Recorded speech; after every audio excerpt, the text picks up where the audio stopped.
Hi everyone, and welcome to ETF Options Strategies, Hedging Risk, Building Income. My name is Matt Hogan, and I'm the president of ETF.com, the leading independent authority on ETFs, and the host of today's webinar. I'm pleased to be joined today by my friend and colleague Paul Britt, Senior ETF Specialist. Today's webinar is the 7th in our 10-part ETF University webinar series, a series designed to provide a complete and thorough introduction to exchange-traded funds and how they can be used in portfolios. If you missed any of the past 6 webinars and want to catch up on what we learned, you can access them at our online archive at www.etf.com/ETF University. There's a lot of great information there. Before I go any further, I'd like to give a special thank you to Deutsche Asset and Wealth Management and MSCI for sponsoring the webinar series and helping to make ETF University possible. To answer a question we're asked often, ETF.com is solely responsible for the content of this webinar, which underscores the sponsor's generosity. Before we get started, a little housekeeping is in order. One question we always get asked is if a replay of this webinar will be made available.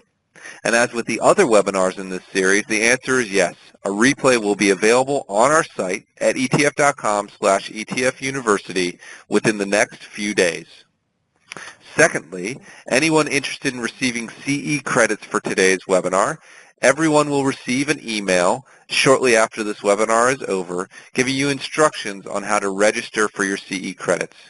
You'll get that email certainly by tomorrow. Finally, on the previous 6 webinars, we've had great interactive participation from our audience, and we want to keep that going.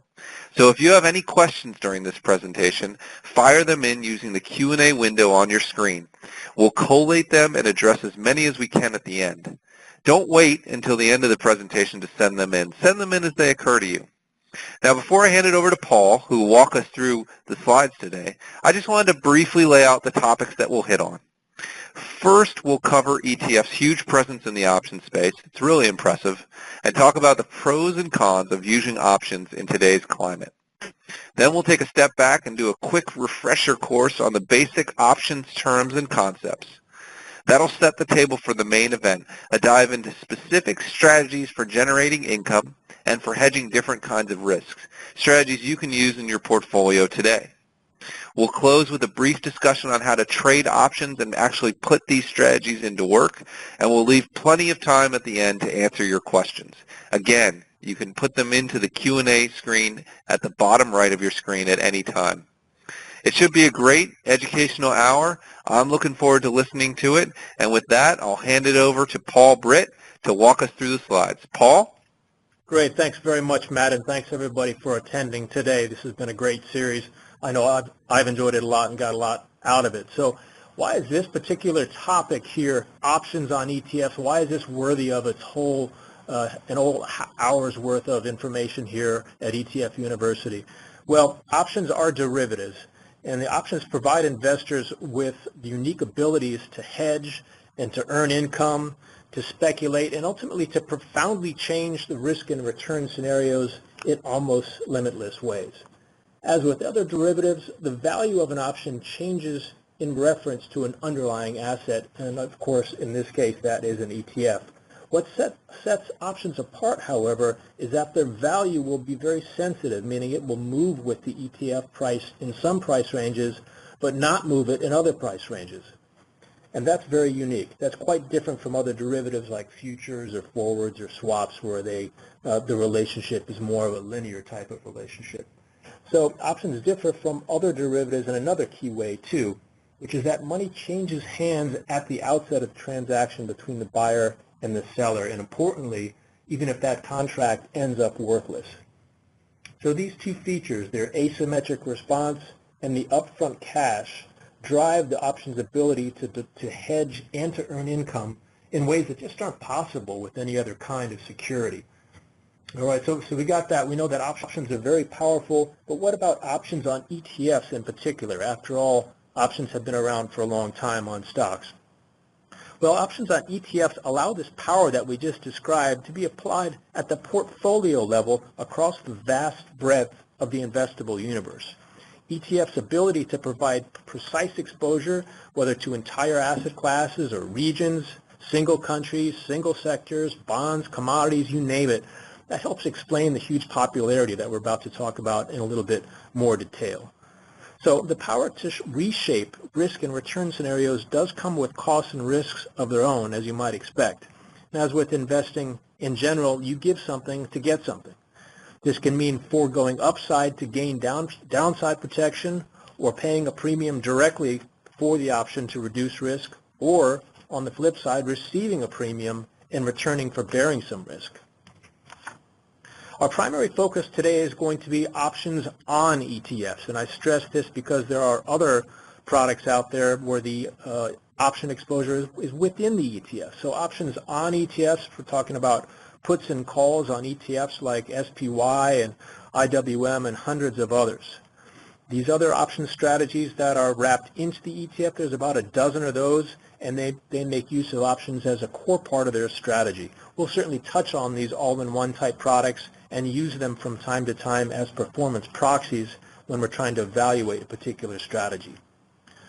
So as we said, where do ETFs rank in the world of options? Well, in short, they're huge. Here's a table of the underlying securities and indexes for the most liquid options. Number one, right at the top, an ETF. 3 out of the top 5 ETFs. 5 out of the top 10s are ETFs. So without doubt, ETF options are hugely popular, along with indexes and individual stocks that you see on this list. So what's not on this list? Yeah, mutual funds, right? Because mutual funds can't have options written on them. So if you think about it, ETFs are the sole choice to provide options exposure to an investable portfolio. That's a short sentence, but it really packs a punch, and that's really what this graphic is trying to tell us here. This makes them extremely well suited for mixing and matching options and underlyings with no basis risk to an underlying portfolio. That means that the underlying is going to be extremely well aligned with the option on that underlying. Let's be clear here that ETF options are still usable, however, in combination with some mutual funds. An ETF option on a broad market fund, or on a broad market itself rather, can still provide a decent hedge for an actively managed mutual fund for that same market, but there may be some basis risk to the extent that the underlying exposures don't really align all that well. Looking at the larger options market, we can see that ETFs are a large and growing chunk of total options trading volume, about a third of all options traded in 2013. And really, when I look at this chart, it kind of mirrors the growth in ETFs themselves. Now, when we strip out the stocks and indexes and narrow the focus just to ETFs, here are the top 10 using open interest on contracts as a guide. Note that the breadth of exposure is pretty huge here. We've got U.S. equities, precious metals, broad emerging markets, single countries, single sectors, and even a volatility play, and that's just in the top 10. Now, I want to be clear not to paint an overly rosy picture. Not every ETF has options traded on it. Only about a third or so do. Still, that's over 500 of the 1,600 plus ETFs that have options contracts written on them. That's a lot, but it's not a complete picture. Further, the depth of the options markets on the 500 plus ETFs will vary as well, as you might expect. So some extremely liquid with tons of options written on them, others less so. You can find out which ETF has contracts written on them, by the way, and how many contracts are open at ETF.com. Simply type in ETF.com / the ticker of the fund and go to the tradability tab, and you can see the open interest on ETF options at the lower right. So here's our last landscape slide, and it touches on the current market climate with respect to using options for income and for hedging. The two themes here are well known: low interest rates and the risk that they might rise, and low equity volatility. Low yields have pushed investors into all kinds of spaces outside of bonds, including options. Still, the lower equity volatility that we've seen these days has raised some challenges to this approach in the form of lower premiums received, and we'll dive more into the specifics shortly. The flip side, however, of low equity volatility is that the price of insurance is cheaper. So for hedging to really work, if you think about it, investors need to buy protection before they need it. trying to hedge in a crisis is way too late, meaning way too expensive. Lastly, equity risk is not the only risk out there to be hedged, of course, and options on Treasury ETFs, for example, can greatly reduce the risk from rising rates in a bond portfolio. So let's take a step back here. Before we dive into the specifics of how to use ETF options for income and for hedging, let's brush up on some options terms and concepts. I will move quickly here so we can get to the main event, but I want to touch on some of these primary concepts here. So the building blocks here are, of course, calls and puts, and investors can take either side of a call or put. Buying a call gives you the right to buy the underlying ETF at a set price, and that set price is called the strike price. A call's gain in value typically when the price of the underlying ETF goes up. Buying a put, on the other hand, gives you the right to sell the ETF at a set price. Puts generally gain in value when the price of the underlying ETF falls. Investors can, with equal ease, take the opposite side of these trades, and instead of buying the option, can sell or write the option. Investors earn immediate income by selling the option, and in return bear the risk of losing money if the ETF price rises for calls or falls for puts. Putting up a lot of diagrams like these, they're often called hockey stick diagrams. I find them very helpful to keep things straight.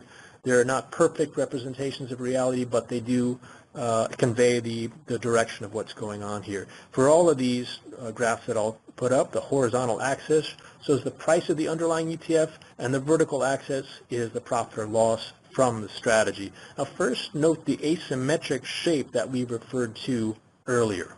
For a long call like we've got up here, that means that the upside when the underlying ETF price rises, but the downside is radically flattened.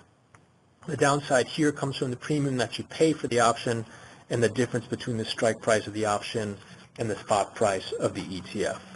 A long put, conversely, has upside when the price of the underlying ETF falls, as we said. On the other side of the trade, the short side of a call means you lose out when the ETF price rises. In return, of course, you earn the income from selling the option, betting that will it expire before the ETF price rises. Writing or selling a put means that you earn the premium, but you're on the hook for drops in ETF prices. Now note that many of these individual options, or each of these individual options has many variables which can affect performance. Investors can choose among some of these variables, such as strike price or time to expiration, to shape their desired outcome. Just as important, puts and calls, long and short, are building blocks, and they're often combined with underlying positions in the ETF itself or with other options to meet the existing or with existing parts of your portfolio, for that matter, all with providing great flexibility to meet specific goals, whatever they may be. So we all know that we've talked about the premiums here, and we know that options aren't free. We've talked about the fact that money changes hands at the outset when a contract is entered. But how much money, right? How are these options valued? Well, the inputs to the option price include the price of the underlying ETF itself and the strike price of the option, which is the agreed upon price at which the ETF might be bought or sold. The ETF's spot price and the strike price are part of the option's intrinsic value. Now, the option price has a time value too, and the most obvious input here is the time until the options expire. Options have a finite life, just like a T-bill or other securities. And another input here on the time sensitivity is the volatility of the underlying ETF. If you think about it, a more volatile ETF is more likely to move in or out of the money in the time that's left. Interest rates also matter and are time sensitive, although it's much smaller degree these days. But the idea here is to factor in what your money could be doing elsewhere if it wasn't tied up in an option. Now, the inputs here and the math that relates to them are part of the Nobel Prize-winning Black-Scholes pricing model. There's really no need to delve into the math here, but I do think that the inputs are important to keep in mind. Note that investors can choose among options with different strikes and time to maturity, but they do take what's given with respect to volatility and interest rates. They can't control those, in other words. Lastly, I'll point out that there are other pricing models out there too, And supply and demand and of course liquidity will also affect the price paid or received for an option. These inputs to option prices are not static, of course, and the way that they change drives how the price of an option changes too. I think it's helpful to keep in mind the direction or the sign, if you will, of the change of a specific input in mind when you're working with options. The sensitivity of the options price to changes in the price of the underlying is called the delta, and it's positive for calls and negative for puts, assuming that you're on the long side of these trades. Stock price goes up, call worth more, put will be worth less. And we'll talk more about delta in a moment. Time is not on your side if you hold an option, whether a put or a call. Time value erodes as time passes, with a few exceptions. An option is generally worth more when there's more time to expiration and will be less when there's less time to expiration. Conversely, a more volatile underlying ETF, as we said, equates to a more expensive option. The value of the long position will increase with the volatility of the underlying.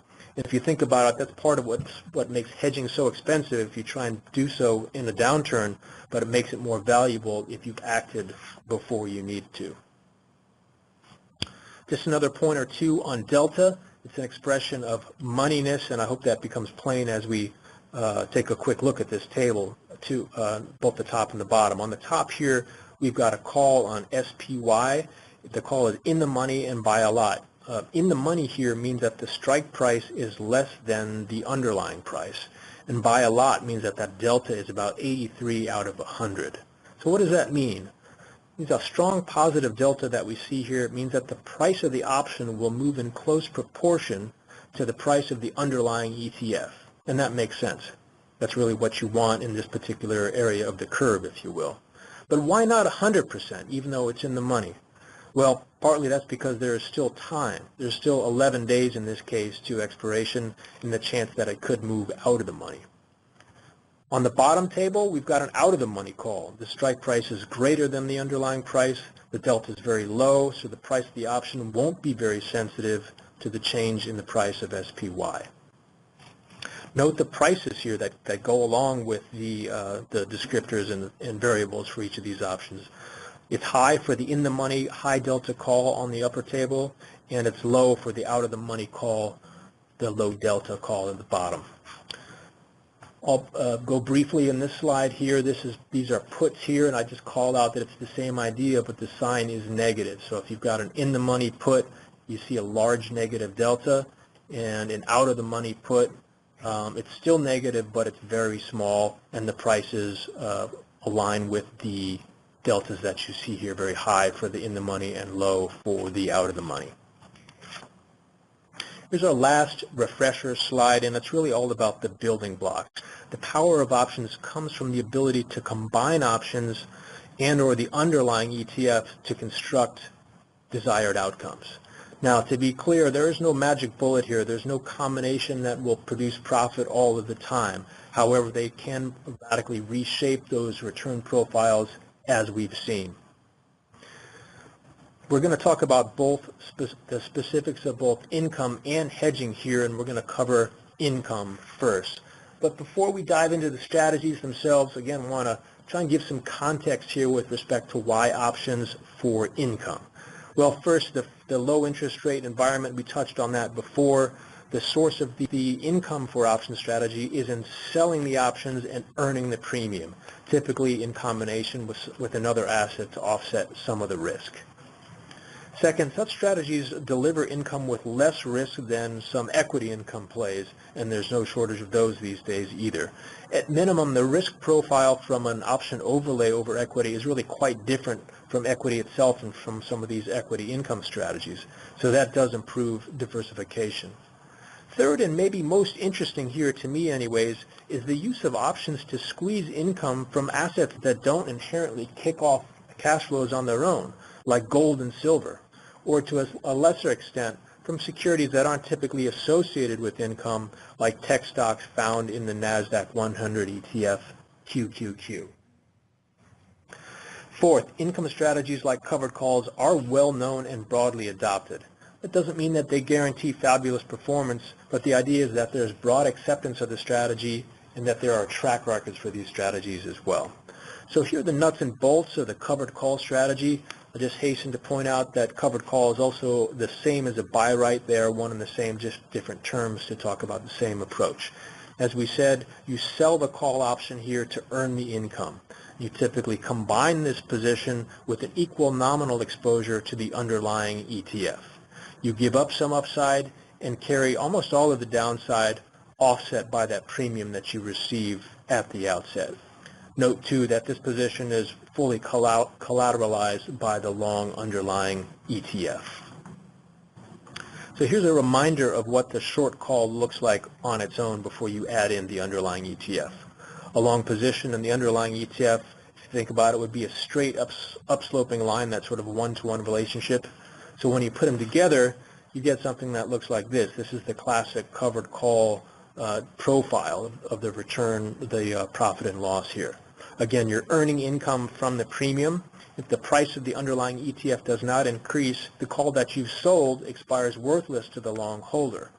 In return for receiving the premium, you give up some upside and you still carry some downside risk simply from owning the underlying ETF. So let's think about this risk a little bit more. Well, one way to think about it is to consider adding an options overlay to an existing position.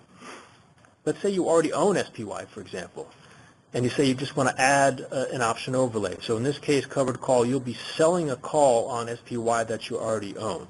Are you adding any downside risk to this position? No, you're really not. You already have the downside risk, right? You're long SPY, so if SPY goes down, you're on the hook for those losses. If you add an options overlay here, you really aren't adding any downside risk at all. As a matter of fact, I'd argue that you are taking some away by adding that certain premium. You do add some risk, however, in not fully participating in the upside. So really what you're doing is modifying your risk, really radically changing its shape in the contour that you see here. Again, these charts are accurate with respect to the overall strategy here, but they're rough guidelines in terms of how the strategy will unfold over the time. And one way to think about that is to recall the delta numbers that we looked at before and how these delta numbers aren't binary. They're not binary, right? They're not 0 or 100 or minus 100. There's something in between. So the idea here is that these diagrams in reality don't bend in a sharp crease like you see them during the life of the option, but rather that they curve in that area, and that the delta that we're talking about is an estimate of that curve or the first derivative. Repeating the blood from a stone theme, you can squeeze income from ETFs that don't kick off much, like QQQ, that NASDAQ fund, or from ETFs that don't produce any income, like GLD and SLV, gold and silver ETFs, respectively. So here's a quick snapshot of the actual building blocks and their inputs. I happen to be using Bloomberg here, but there are plenty of other options calculators out there, including one at cboe.com. It's very easy to change the variables. At the top, we see the underlying ETF, which happens to be GLD in this case, that gold ETF. In the lower right column, we see the long position in the ETF with a spot price of $125 and change. In the left column, we see the call option that we're selling or writing. The strike price is $129, so it's out of the money. By selecting different strike prices and/or a different time to expiration, you can dial in the size of the premium that you receive along with the relative risk of the position moving against you. Again, if you already own GLD or another ETF for that matter, you can simply overlay the short option using the convention of one option contract equals 100 shares of the underlying ETF. Now, as we said, covered calls aren't new. They've been around for a long time, and they do have a track record. Still, if you think about the slide that we just saw, there are a lot of different variables to the implementation of any of these strategies. So it's hard to assess every combination to say with certainty that the strategy does X or Y. So instead, as a proxy for performance here, I wanted to look at some off-the-shelf ETFs that execute covered call strategies on a consistent basis. These ETFs, PPP and GLDI, are doing exactly what we just described. They're writing the calls and going long the underlying exposure. PBP is a covered call strategy that uses S&P 500 stocks as an underlying. The 12-month distribution yield as of last week is 6.9%, and that's handily beating SPY's 1.9%. These are real-world distribution numbers from the ETFs net of fees. Even more striking, a gold covered call strategy, GLDI. It's cranking out a juicy 12.6% trailing yield, while the yellow metal itself, of course, has no yield at all. So if we think back to the refresher slides, option prices increase with volatility. Gold is volatile, so covered call strategy on gold will earn higher premiums. As an aside here, I will flash up the full names of some of these all-in-one types of ETFs, the option-based ETFs, at the end of the deck. But the real point of this performance snapshot is this: covered calls will work. They will crank out the yield. However, as we saw in some of the previous charts, these strategies do forego some upside, and that's the case in this real-world snapshot too. The key here is to look at performance on a total return basis, which means yield plus price appreciation. On a total return basis, each of the two covered call strategies lag that of simply holding the underlying ETF over the past 12 months. Wanted to touch on another income-producing option strategy before we move on to the hedging strategies. We just talked about covered calls, which are also known as buy rights. Now I want to talk about put rights, which are also known as naked puts. The names are similar here. That can create some confusion, and the strategy of put rights has the same payoff profile as a covered call, as we'll see on the next slide. So there's the opportunity for some confusion here, but the key difference is this: there's no collateral required to construct the payoff profile for a put right, hence the term naked. In pure form, this is a hugely levered play.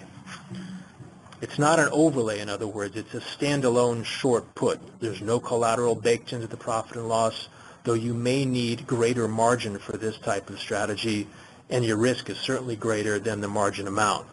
It's also possible that a naked strategy like this may conflict with investor policy constraints or may be barred from some platforms.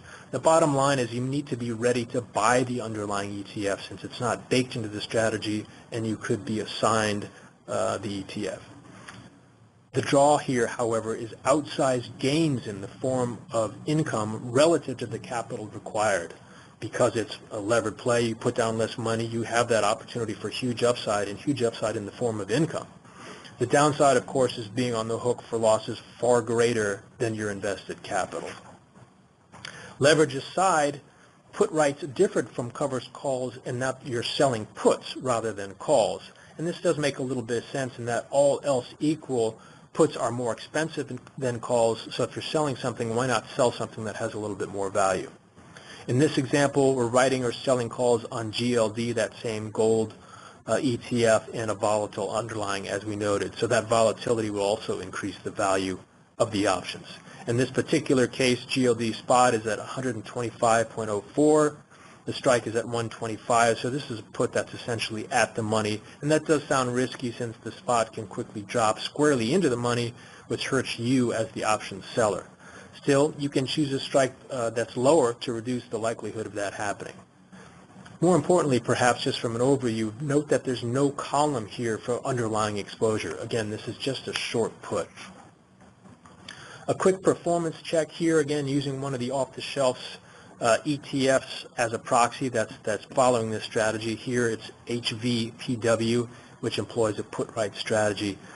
Just two quick caveats here. First, HVPW is fully collateralized with T-bills, so it's not a levered play, unlike the pure play put-right that we spoke of just a moment ago. Second, HVPW only holds about 30 U.S. stocks that are selected from the broad market, and it's particularly seeking out those with high volatility to earn big premiums. As my comparison ETF, a proxy for the broad market, I'm using VTI, and that's kind of a crude proxy, if you will, because it's a much larger fund with just tons of stocks in it. So VTI is the universe, if you will, from which HVPW is selecting its underlying stock. Still, all those caveats aside, I still think that this is a valuable comparison tool. As we can see here, over the last 12 months, HVPW has kicked off some huge yield relative to the broad market, 9.3% versus under 2 for VTI. And again, HVPW itself is not levered, so the yields are not goosed, if you will, in that respect. However, once again, we've been looking at the total returns here, and the total return picture here is definitely bleaker for HVPW. In fact, it's less than the yield, implying that there's some price depreciation going on in this case. So once again, as that similar chart showed, there is foregone upside, and that really was felt keenly in this particular period. All right, so those are two specific examples of income strategies, and now I want to talk about three specific strategies for hedging with options. Before we do that, though, I want to take a step back and talk again about why using options for hedging in the first place. Well, the first reason here, again, is the great flexibility that these strategies offer. Flexibility is powered in part by the broad range of underlying ETFs, as we said, over 500 in number. And again, the ability to mix and match options allows you to shape risk and return profiles, really with an emphasis on risk in this case, because we're trying to hedge. Now, like other hedging tools, futures and swaps, options are scalable, but those different return profiles for futures and swaps, and they come with different capital requirements than, say, inverse ETFs. The outcomes are flexible, too. You can hedge tail risk, dampen volatility, or lock in positions within a range, and we'll talk about each of these specific goals very shortly. Second, options are well suited to both tactical and strategic hedging, though the strategic implementation will require some tactical moves, some daily, or not daily, but frequent, certainly, monitoring and rebalancing. Third, the hedging strategies themselves here are once again not new. What is newer, however, is the broad and growing use of ETFs and ETF options, which I believe makes the hedging strategies more relevant than ever. Lastly, investors can dial in the costs that they're willing to pay. The costs do vary. Some of these costs are overt in the forms of premiums that you pay, and some are indirect in the form of foregone upside. We'll definitely hit on those as we move through the specific strategies. So first, let's talk about downside hedging. And the scope here really isn't so much reducing overall volatility. It's really about protecting against drops in price in absolute terms, whether partially or fully, and retaining upside, which is a pretty key point that's atypical with respect to most hedging. The long puts here are a primary building block, since long puts can effectively protect you from downside. They can be quite expensive, but they are scalable and vary in cost with the level of protection provided. A protective put refers to the combined position of long put plus a long underlying asset. That underlying asset could be the ETF for perfect alignment, or it might be a mutual fund or something else that has a little less alignment but still offers some hedging power. And we'll look at some charts here in a moment. Now, when the strike price is very close to the current price of the underlying ETF, you're at maximum protection, which can be very effective and very expensive. The delta of the put here will approach -1 for maximum protection, meeting minus 100, I should say, in the context of the previous slides. So that means an increase in the option value for $1 decrease in the underlying ETF price. I'd also point out here, to get that full protection, you may need to buy more than an equal notional amount of those options. In other words, to overload the options, if the true delta of the option, it might be like 0.83 or 0.89, you're going to have to buy a little bit more of them to get that delta up to -1 if you're aiming for that max protection. And again, delta is a dynamic number, so to maintain this protection, you're going to need to rebalance your position frequently, and that means more time and more trading expense. Still, this protection is real, and the option cost may be cheaper than the hit you would have taken without the protection. Protective puts allow full downside protection without moving to cash, and it retains upside, as we said, which cash certainly doesn't do until you buy back in. So I want to stress here that max protection is not the only play whatsoever. you can get a much cheaper put that's farther out of the money and aiming to hedge against a drop of a certain size that you can select, but let's say 20%. This type of play would protect against black swans or other large market crashes, but not against more typical garden variety corrections. The beauty, again, is that you have control over both the cost and the level of protection that you seek by selecting a strike time or a strike amount in a time frame that meets your need. This chart shows the downside protection. It's the sum of a long position in the ETF, which provides the upside at right, and a long put, which in combination with that ETF flattens the downside. The snapshot shows a strike of 190 on SPY, and the ETF is trading at about 196. You can see it faintly there in blue vertical line. Now that's very powerful protection against a drop of only about 3% in price, roughly, for the ETF. Now in round numbers here, what is the cost? The cost of the options here is about $45 on $20,000 worth of SPY, roughly. And that works out to about 1/4%, or about 25 basis points, excluding the execution cost, which can be substantial. Now, 25 basis points may not sound very expensive, but do recall this is only for 7 days worth of protection in this example, since the option expiry is only 7 days out. For longer protection, expect to pay more. Now, switching gears here to talk about something that's just a little bit more subtle and maybe a little bit more practical than a protective put, and that's a put spread overlay.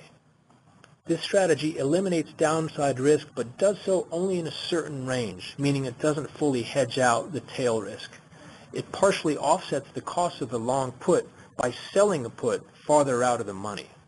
The long put has a higher strike, so it has a large negative delta. That's where the muscle comes in. The long put provides the protection.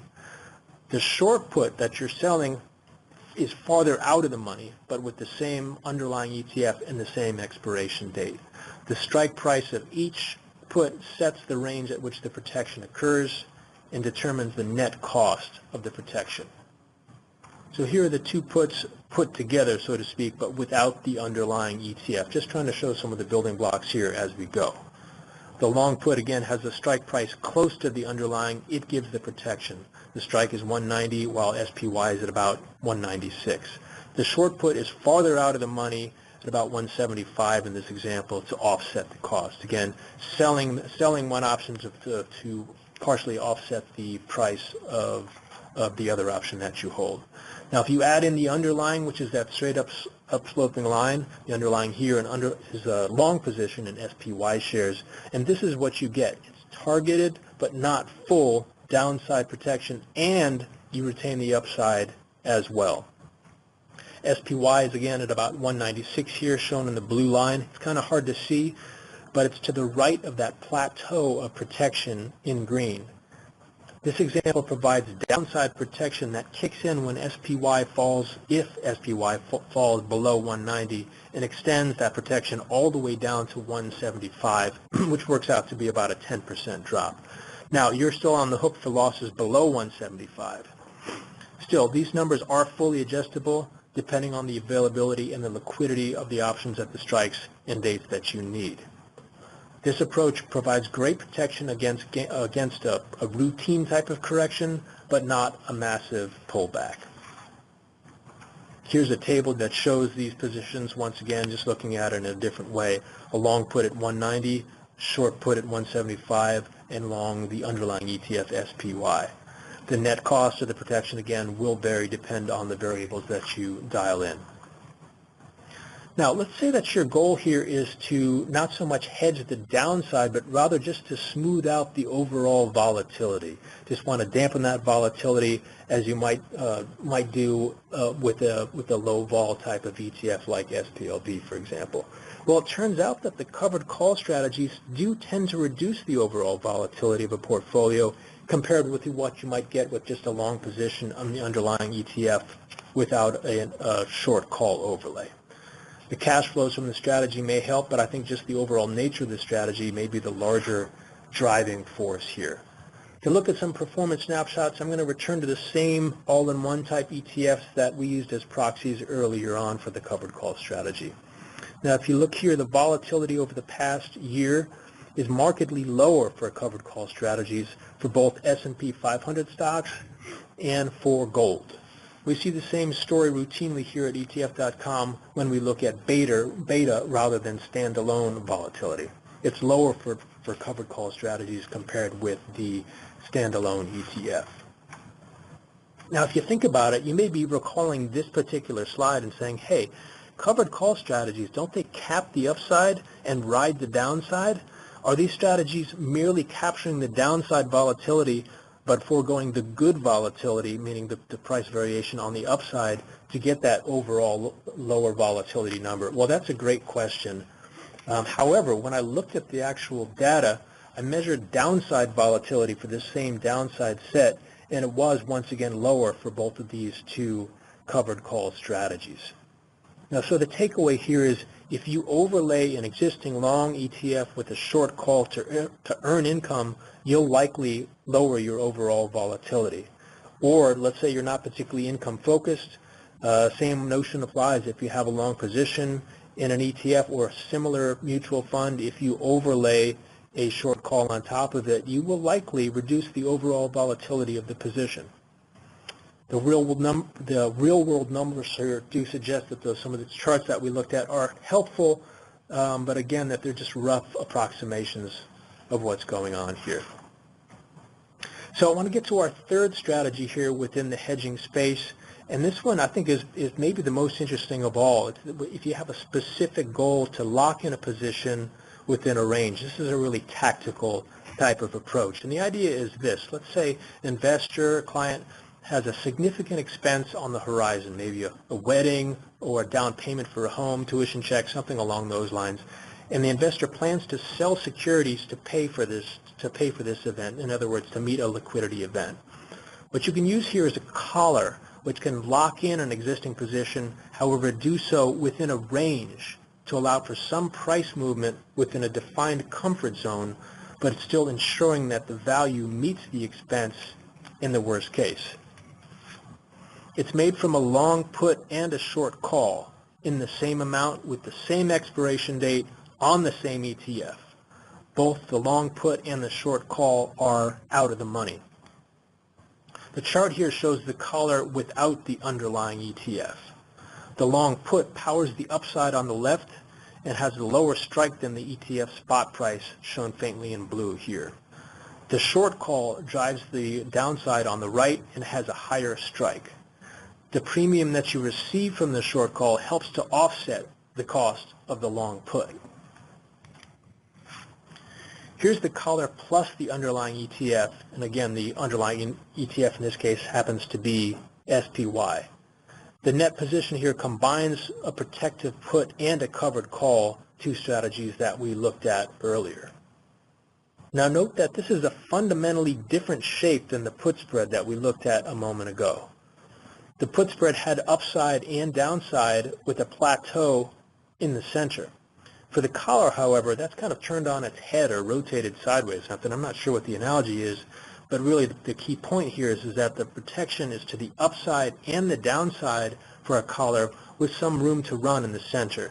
But that room to run is bounded. It's within a certain range, in this case centered on SPY's current price in blue.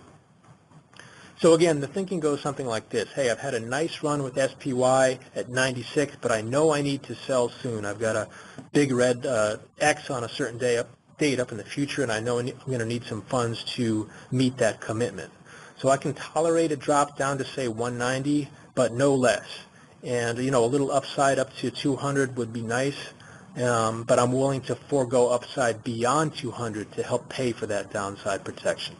That's the general idea here with this collar.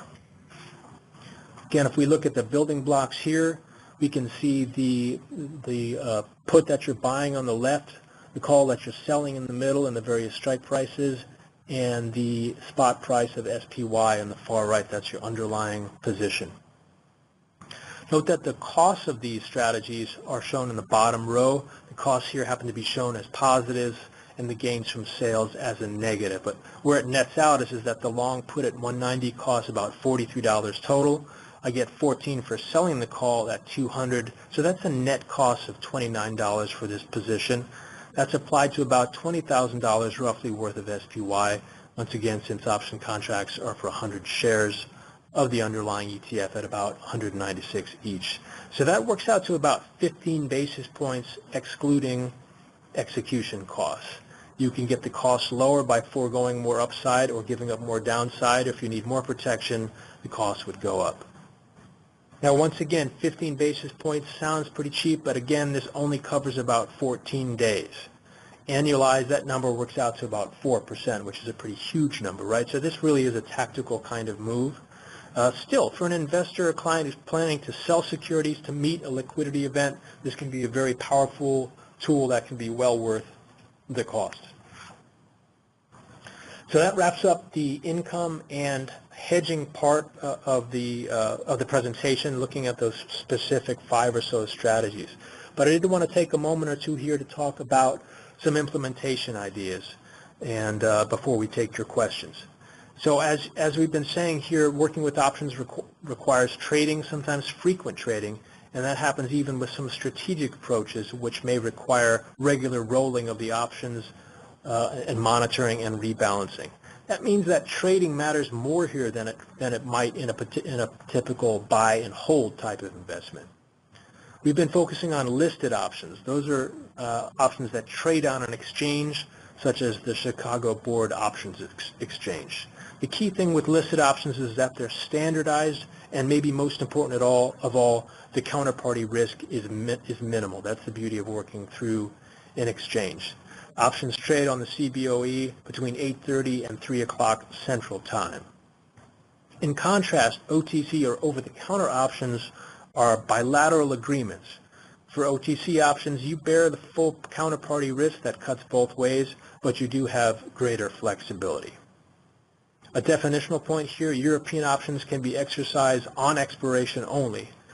You can, however, trade through to close out any position that you have at any time. Doesn't mean that you'll make money doing that, but you can close out that position. In contrast, American options can be exercised at any time. And then a rule of thumb here with respect to ETF options, in general, the more liquid the underlying ETF, the more liquid the option. But again, do use some caution with that generality. Take a look at ETF.com and other sources to make sure to get a snapshot of the liquidity for the option on a particular ETF. Now, bid-ask spreads matter here just as they do when you're trading the underlying ETF, and that holds true even for a liquid option on a liquid underlying ETF. The bid-ask spread describes the difference between what you pay and what you would receive to sell the same option. The quoted spread is a reference. It's not a guarantee. Some trades happen inside the spread, but some can move outside when the trading book is narrow, and we certainly see the same thing in ETF trading. So the key thing here is to consider using limit orders to help you manage the spreads. That's an order where you put in a specific price for it to be filled, hopefully at that price. You've got to know, however, that in less liquid markets, the order may take a while to get filled, and it may require some resetting. The other thing with bid-ask spreads is the way to consider the actual cost or the spread itself. The idea here is to put the spread in not so much in pennies per option, but rather as a percentage of the underlying ETF. In other words, as a percentage of the underlying exposure that you're getting. The takeaway here that is for an ETF with a large handle like SPY, that rough cost or handle is about $196. So the same 25-cent spread on SPY is going to be a much lower net cost than it would on an ETF with a smaller handle. Just pointing out in this last bid-ask spread slide here, for a less liquid ETF like SPLV, you're going to see a little bit greater spread here, 35 cents, but because the underlying the handle of the ETF is smaller, this actually works out to closer to 100 basis points rather than something like 15 we saw on the previous. So again, point being to bear in mind the actual spread cost as a percentage of the overall ETF price. So that's really the summary there on the first bullet point. And again, as we said, that the convention here is 100 shares of the ETF is what the option buys. Do bear in mind, too, that brokerage fees are not included in what I've just spoken about, and those can be in addition to or on top of what we just talked about. And a last bullet point on trading here is to mind the ex-dividend date for dividend-paying ETFs, because that cash flow coming out of the underlying fund can have an impact on the option value because of the sensitivity of the option to the ETF price. And just one last note here, we're almost done. A note on volatility. Really the key takeaway here is that volatility is itself quite volatile. The VIX index, which I'm showing here, is based on options prices, and the point here is that this does vary quite a bit. And the real takeaway here is that if you're trying to trade options in the times of market duress, they're going to be very expensive. So that's the key takeaway. If you're using them to hedge, you want to try and put on the hedge really before you need it. Just so you hear them, I won't read through them here, but some, as promised, these are the ETFs that use options, and you can see here the breadth of underlying assets that they do cover, so you can refer back to this. And then lastly, just a quick summary here, focusing on the 5 strategies. The very last slide before we take your questions here. For incomes, you can sell calls on newer and existing positions in ETFs to earn income. They do kick off yield, but they do forego some upside as well. Put rights can do the same thing, but they're not really overlay strategies. You use them as one-off strategies without the long underlying. A naked put here implies leverage on the upside and downside. You need to be prepared to buy the underlying, possibly at an unattractive price. For hedging, when you're looking at hedging, puts again are the workhorse. Maximum protection is very expensive, but it does retain full upside. Or you can scale that protection back to protect against only major downturns and do so for less cost. We talked about put spreads as another way to mitigate hedging costs. They dial in downside protection in a targeted area that you can control. We talked about covered calls and the fact that they dampen volatility overall. And lastly, we talked about collars as a mean to confine that range of returns on the upside and the downside. Very useful to lock in gains within a particular range. So that does it. Matt, let's open up the floor, if we would, to any questions from callers and from participants. That's great, Paul. Thank you so much. That was an unbelievably thorough and excellent introduction and overview to ETF option strategies. I'm going to ask you to sort of repeat one or two basic definitions as we gather the questions. As a reminder, if you have a question, please enter it into the Q&A section at the bottom of the screen.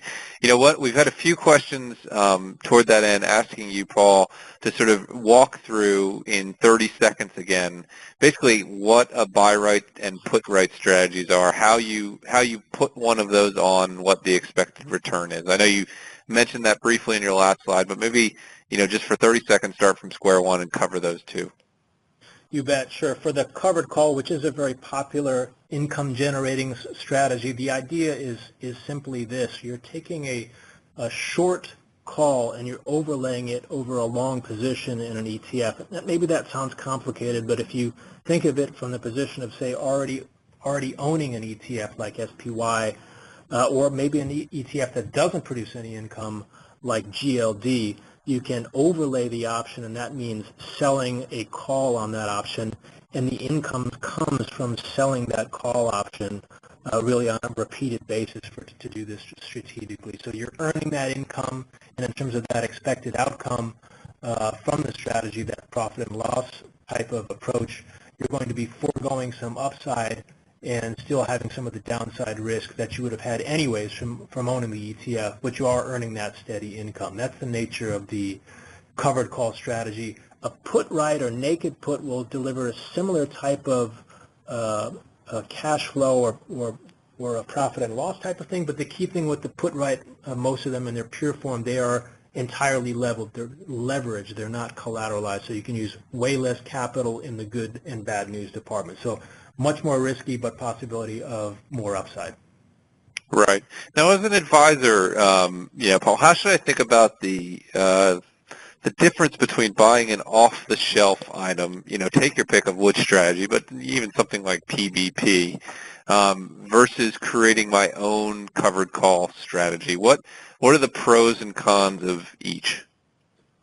Yeah, that's a great question. As an ETF house here and as an ETF analyst myself, I spent a lot of time looking at the funds themselves. I would say that the all-in-one solution, these things really do what they say they're going to do. A fund like PBP is executing a covered call strategy. That's all it's doing. And basically the PBP and other funds like it, they do what they say they're going to do. They're executing that strategy on a consistent basis. So the upside with that is there's a track record. There's not going to be much style drift, if you will, in terms of how they're executing the strategy. That's what they're doing day in and day out. Now the downside with something like this is that there's no flexibility there, right, on the one side for you to pick the underlying asset that you want or maybe tweak a strategy if you have something else in mind. The other downside is perhaps that these strategies, for the all-in-one strategies, they come with that underlying baked in. So in other words, if you already have a significant long position in the ETF, if you're going to bring in one of these off-the-shelf type of products, you're going to be adding more beta, if you will, or more exposure rather than simply doing an overlay. So they can be very effective to add or pull off the shelf, but you have to keep those trade-offs in mind. Right. Now it's a great answer. Let's talk about some of the sort of danger, what could go wrong scenarios. Two sort of related questions that we've received are ETF options typically American or European style options? And related to that, the question, if you're on the short side, can you be assigned a short position that you have to fill at any point in time? Right. Good questions. I mean, there is a great breadth of options that are out there, so you can get both American and European style options on ETFs is the answer to that one. And with respect to being on the hook for a short position and being assigned, that can happen. It happens about 10% of the time, according to the CBOE. So most of the time there, the idea is that the options will either expire worthless or the option holder will trade out of their position to effectively cancel out of the position. So, but about 10% of the time you can be assigned those shares, so you need to be ready to deliver the shares for short calls or buy the shares for short puts to true up your status.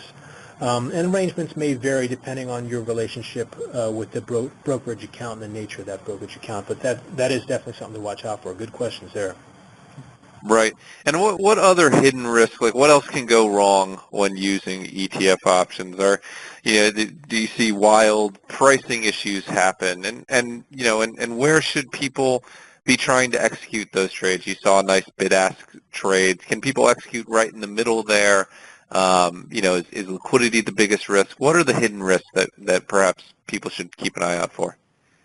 Well, I think that looking at the hidden risk, the hidden risk, to me, the liquidity, and we'll talk about that in a second, that's kind of a known risk that's out there. I think the hidden risks for me more come into the nature that these return profiles they can be tricky, right? They're asymmetric, and if you look at a strategy over time, this is one of those classic things where the strategy will work great until it doesn't, kind of thing. So it's a return pattern that may be not normal to use a specific type of statistical term here, but to me it's more about the outliers of performance and things of that nature. Those are the risks that get me worried, and that's why I would want to look at something that does have a track record. Whether you do it yourself and you want to try and follow a particular method of doing it or implementing the strategy, or maybe use an advisor who's using a particular an approach and that advisor has a track record. Lots of ways to do it, but that's, to me, would be the hidden risk, or is those unexpected return patterns. As far as the execution goes, certainly something to watch out for there, and the execution cost can be quite significant. Some of those spreads were on the larger side, especially if you're doing a lot of trading, which you have to do for a strategic approach, over time. And in terms of the ability to execute inside the spread, you can see that happening. Again, that might happen with a particular limit order that's set in a particular price, and the underlying market will move. So that is something to watch out for there. But in general, you want to use the same trading approach that you would for an ETF in terms of limit orders and things of that nature, and just trying to trade with great care, and know that execution costs can be really quite a large part of executing the strategy. And when you think about that, it does make some of those all-in-one ETFs look a little bit more attractive. Right. A new question from the audience. Are there any operational risks in those all-in-one strategies? In other words, if you take a buy right or put right fund, do they ever just muck up the trading? Have we seen that? Or conversely, if a huge amount of assets come in, how quickly do they get those hedges on? What operational risks are there worth considering there, or do they generally deliver what they promise? They generally do, though I think of it more in terms of the actual strategy themselves. So for HVPW, we saw that effectively, over this last period, you're getting your capital coming back to you. It's paying out a high rate of dividend or a high cash flow, but if you think about the total return there being less than the yield, you're actually getting some of that money coming back to you. And there may be some tax implications there. Probably not, but there is that chance where it's actually a return of capital rather than an actual cash flow. So things can be a little bit tricky in that respect. But in general, the strategies do what they say they're going to do. And I think you had also asked about inflows coming in, and I think that is a concern. It's also a concern, however, with general dividend funds. Anytime you've got a whole lot of money coming in and specific cash flows coming out of the fund that are based on an underlying, over time you can see a mismatch. And that's a long sentence, but really what I'm trying to say with any type of income producing strategies, when you see a whole lot of inflows coming in, that can have a short-term negative impact on yield. Right, but generally speaking, they've delivered as promised in the data we've seen. Yeah, exactly. Thanks for making that more concise. That is true. And it does what it says on the label in the main. So you got to understand what the label is and what they're saying they're doing, but they generally do what they're, hit what they're aiming at. Right. Well, Paul, unfortunately, we've used up our full hour. I'd like to thank you for an exceptional presentation today. I know I found it hugely useful. I'd like to thank again our sponsors, Deutsche Asset and Wealth Management and MSCI, for making the ETF University possible. As mentioned earlier at the beginning of this call, a copy of these slides will be made available online within the coming days. Those of you who attended this live will receive an email about how to receive your CE credits. Don't worry, that is coming to your inbox. And beyond that, I invite all of you to both view the archive of ETF University at www.etf.com/ETF University, and indeed sign up for the 3 remaining sessions. We have some blockbuster sessions on currency hedging, sort of smart beta next generation index strategies, and an ETF advisor roundtable that will be pretty phenomenal. With that, I'd like to wish you all a good rest of your day and indeed a good rest of your week. Thank you again, Paul. This is Matt Hogan, president of ETF.com. I hope everyone has a great afternoon.